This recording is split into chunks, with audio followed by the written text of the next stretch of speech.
Hey guys, welcome back to the channel. Technotalks here. So in front of us today, we do have the Apple Watch Series 10. We do have it in its new size, the 46mm, and that is exactly one of the reasons why I really do want to check the smartwatch out. So without further ado, let's go ahead and open this up. Flipping it around, all we have to do is pull these tabs on both sides, and it should just open up, and boom. So here's a look at our Apple Watch Series 10. Very nice packaging. Up top, we obviously do have our Apple Watch. I do have it in the jet black, and also they do have titanium versions, but this is not going to be the titanium one. And then on the bottom, we do have our loop right here. This is one of my favorite loops. It's very comfortable. I'm able to wear it when I sleep as well, and when I wake up in the morning, this really doesn't cause me any issues. So again, I did go for this loop. I did forget the name, but I guess it is the Sport Loop, which is back here. And again, this is going to be the Apple Watch Series 10 in 46mm jet black. So again, I'm super excited to check that larger display out. Moving this to the side, let's go ahead and actually take a look at the watch first. All we have to do is pull these tabs down here, if I can manage to. Boom, that's one of them. And then that's the other one. Honestly, I did want to go for the titanium one, but the titanium one is just super expensive. It would have matched my 16 Pro very nice, but again, that was just a tad bit too expensive for a watch in my opinion, and so I did go for the jet black. Once again, we do have this paper-like box on the Apple Watch which covers it up, which feels very nice and premium. And again, it does say 46mm on the back, putting that to the side. So once again, this is going to be their faster charger, and supposedly in 30 minutes this gets around 80%. Apparently this is their fastest charging Apple Watch as well, and 30 minutes for 80% is honestly really good. So I hope that is true and what they claim is true. And if we do check it out, once again, it is the regular Apple Watch puck. It is the metal finish, I believe, which is really nice that they actually changed that up in the past couple of years. And again, there really isn't much else to it. It does have the braided cord, USB-C, so not too much to it. And other than that, we don't really get much else in the box. So let's actually go ahead and move on to the loop.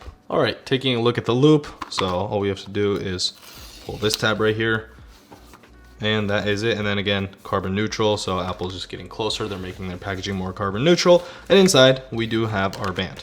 So taking it out,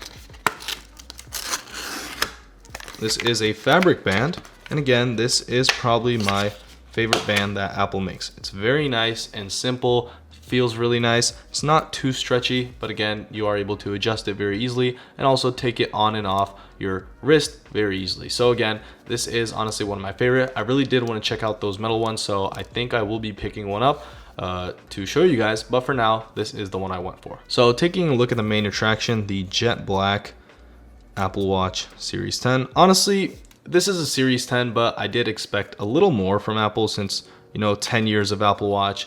They might have brought something very nice, but again, this is just another very minor update that they did with the Apple Watch. But for people that are from like very previous generations, like maybe the 5, 6, even 4, this might be a really nice upgrade for you. But again, for people that have been using 7, 8, 9, really not too much of a difference, so I really wouldn't recommend going for this. But again, if you do have one of the older watches, you can. So this jet black looks really nice. This actually does remind me of, I believe, the 7 Plus, the 7 and the 7 Plus, they had this black color. I don't really remember if 8 had it. I think that might have had like this matte black finish, but again, as far as I can remember, they had it on the 7 Plus, which was really nice. I hope this doesn't really scratch up much, because it does seem like something that would scratch. And honestly, if this did scratch up and showed like maybe a hint of aluminum, maybe a different color, that wouldn't really look really nice with this. It would take away from the premium look, which I honestly wouldn't like for this. But other than that, let's actually go ahead and place our loop on our Apple Watch. So once again, same mechanism that Apple has been using for years, I guess, since this is the first time. All right, and now placing the bottom portion, push it in, boom. So that is it. And once again, super easy to use. All you have to do is just slide your wrist in, pull it down, and boom, that's it. Very nice and adjustable. So that is one of the reasons I really do love this, and also why I picked it up again. So powering it on, let's go ahead and hold it down, hold the button down. Here is our Apple logo for the first time on the jet black Series 10. So this is looking really nice. I do wish this was a little darker. It seems a little more blue. Maybe that's because the watch is very dark, unlike this, but as you can see, my ring is also black as well, so it does seem like it's a little more blue other than black. But again, here is our setup screen. All right, so it is currently connecting to my Apple Watch. As you can see, connecting to your Apple Watch. And we do have this nice little setup display, 46mm aluminum case, designed by Apple in California. Looks really nice, so we are waiting on that. And honestly, the size is really good.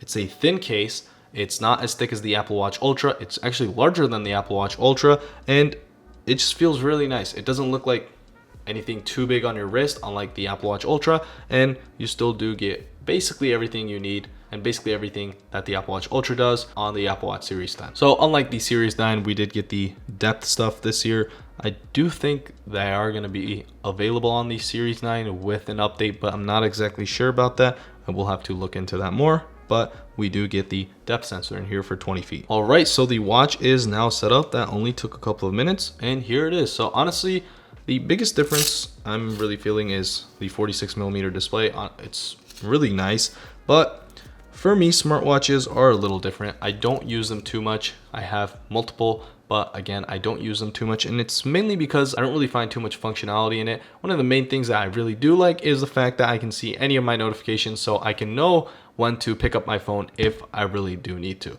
That is basically one of the main reasons I use it. Other than that, not really much else. All the health tracking, it's nice, but as you can see, I do have a Rincon ring right here, a smart ring, which I will actually bring a video on. But again, this is what I use for this health tracking. It's a lot simpler, a lot easier, and I don't really prefer sleeping with my watches. I do it occasionally, but again, it's not my preference because once I wake up in the morning, it doesn't really feel too well on my wrist, and this is just so much easier. But again, if you do really use an Apple Watch and you're on a old generation, like maybe 5, maybe 6, then you can definitely check this out. It's a nice little upgrade. You get the better display, the better screen, the better battery, the faster charging, and that might just be a nice upgrade for you. But once again, other than that, really not much else to this watch. Again, it's a very minor upgrade. I wish they did something pretty big for this, but Apple did keep it basically the same. So that is going to be it. So that'll basically wrap it up for this video. As always, if you did enjoy this video, make sure to like and subscribe, and see y'all in the next one.